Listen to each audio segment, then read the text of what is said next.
Fin de vacances dans un peu plus d'une semaine. Les étudiants reviendront sur leur lieu d'apprentissage dans des villes où il est parfois difficile de se loger. Ce ne sera bientôt plus le cas à La Couronne, en Charente, où des logements flambant neufs attendus depuis 1 an et demi seront bientôt disponibles. Un investissement de près de 6 millions d'euros qui fait partie d'un projet plus global pour la ville. Malvin Haro et Cécile Landé. Dans 15 jours, ce petit studio flambant neuf accueillera son ou sa première locataire. Alors les surfaces, c'est 21 mètres carrés, pouvant accueillir une ou deux personnes.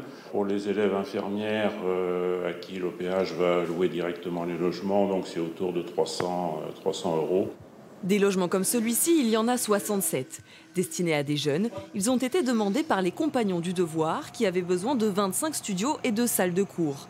L'Office public de l'habitat de l'Angoumois, bailleur communautaire, en a profité pour inclure à ce projet les élèves infirmiers et la soixantaine d'internes en médecine de l'hôpital de Girac, un peu à l'étroit dans leur internat actuel.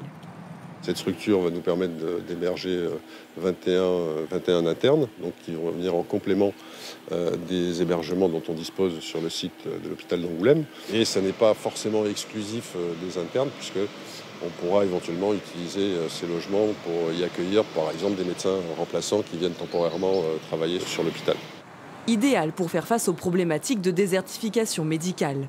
Pour attirer des jeunes dans ces logements, la municipalité mise sur le développement urbain de la Couronne avec la création de nouvelles infrastructures dans le quartier. Un pôle d'échange multimodal, la construction d'une passerelle pour aller prendre le train, mais aussi pour aller dans le centre-ville.